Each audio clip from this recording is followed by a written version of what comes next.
স্বামীজি নিজ জীবনে এই দেশ সেবার আদর্শ দেখাইয়া গিয়াছেন। দেশবাসীর প্রতি তাহার ভালোবাসার পরিমাপ করা যায় না। পাশ্চাত্য দেশ হইতে ভারতে আসিয়া তিনি বলিয়াছেন, যদি এই জাতীয় অর্ণবপোতে আমাদের এই সমাজে ছিদ্র হইয়া থাকে, আমরা তো এই সমাজেরই সন্তান, আমাদিগকেই উহা বন্ধ করিতে হইবে। আমি তোমাদের নিকট আমার সমুদায় উদ্দেশ্য বলিতে আসিয়াছি। যদি তোমরা শোনো, আমি তোমাদের সহিত কার্য করিতে প্রস্তুত। যদি না শুনো, এমনকি আমাকে পদাঘাত করিয়া ভারতভূমি হইতে তাড়াইয়া দাও, তথাপি আমি তোমাদের নিকট ফিরিয়া আসিয়া বলিব, আমরা ডুবিতেছি।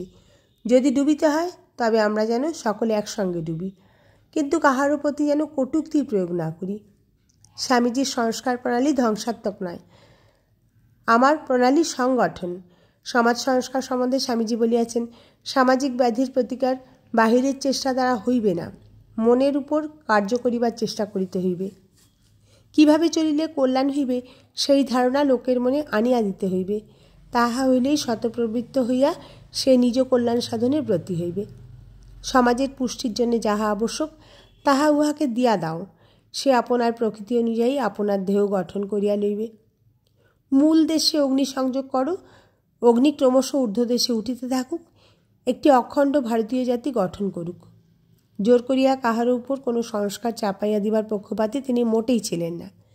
বিধবা বিবাহ প্রবর্তন উচিত কিনা সে সম্বন্ধে জিজ্ঞাসিত হইয়া বলিয়াছিলেন, আমি কি বিধবা যে আমাকে এই বাজে প্রশ্ন করিতেছ? তুমি কি হে, গায়ে পড়িয়া নারী জাতির সমস্যা সমাধানে আগুয়ান হইয়াছ? তুমি প্রত্যেক বিধবা ও প্রত্যেক রমণীর ভাগ্যবিধাতার সাক্ষাৎ ভগবান নাকি?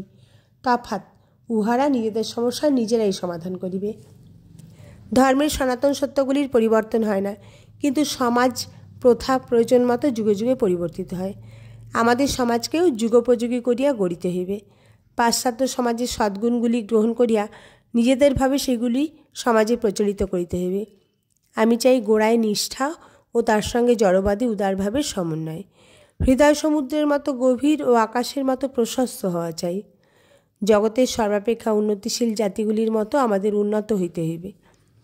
আবার সেই সঙ্গে অবহমান কল হইতে সঞ্চিত সংস্কারগুলির প্রতি শ্রদ্ধাবান হইতে হইবে।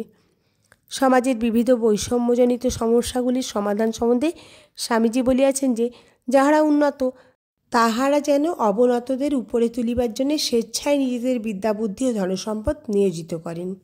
জাতিভেদ প্রথা, আর্থিক বৈষম্য প্রভৃতি সর্ববিষয়ের সমস্যা সমাধানে স্বামীজির ইহাই নির্দেশ।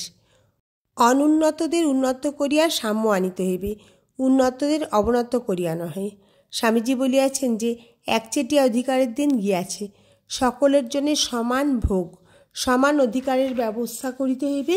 শিক্ষিত ব্যক্তিগণ তাহাদের শিক্ষা ও ধনীগণ তাহাদের ধনসম্পদ যত শীঘ্র অনুন্নতদের সেবায় নিয়োজিত করিবেন, ততই মঙ্গল।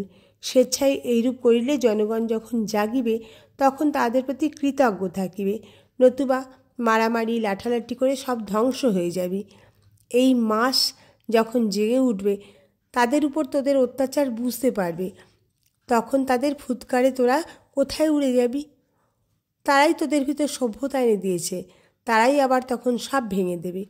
এই জন্যে বলি, এইসব নিজ জাতদের ভেতরে বিদ্যাদান জ্ঞানদান করে এদের ঘুম ভাঙাতে যত্নশীল হওয়া। এরা যখন জাগবে, আর একদিন জাগবে নিশ্চয়ই, তখন তারাও তোদের কৃত উপকার বিস্মিত হবে না, তোদের উপর কৃতজ্ঞ হয়ে থাকবে। অনুন্নতদের বলিয়াছেন যে, শুধু উচ্চশ্রেণীর লোকেদের দোষ দিলেই চলবে না, উন্নতির জন্য নিজেদেরও চেষ্টা করিতে হইবে। শুধু দাবি করিলেই চলে না, নিজেদের কর্তব্যবোধকেও সজাগ রাখিতে হয়। জাতিভেদ প্রথা সম্বন্ধে বলিয়াছেন, লোকে আপনাদের মধ্যে বিভিন্ন শ্রেণী বিভাগ করবেই, ইহা অতিক্রম করিবার উপায় নাই। জাতি বিভাগ স্বাভাবিক নিয়ম।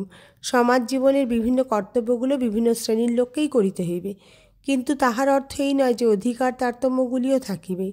এইগুলি সমূলে বিনাশ করিতে হইবে। তুমি না হয় একটা দেশ শাসন করিতে পারো, আমি একজোড়া ছেঁড়া জুতো সারাইতে পারি, কিন্তু তাই বলে তুমি আমার অপেক্ষা বড় হইতে পারো না। আমি জুতা সেলাই করিতে পটু, তুমি বেদ পাটে পটু। তুমি বলিয়া তুমি আমার মাথায় পা দিতে পারো না। তুমি খুন করিলে তোমার প্রশংসা করিতে হইবে, আর আমি একটা আম চুরি করিলে আমায় ফাঁসি দিতে হইবে। এরূপ হইতে পারি না। স্বামীজি বলিয়াছেন, স্ত্রী পুরুষ উভয়ের মধ্যেই ব্যাপকভাবে শিক্ষার প্রসার সর্ববিধ উন্নতির ও সর্ববিধ সমস্যা সমাধানের প্রশস্ততম উপায়। ভারতে এমন কোনো সমস্যা নাই শিক্ষার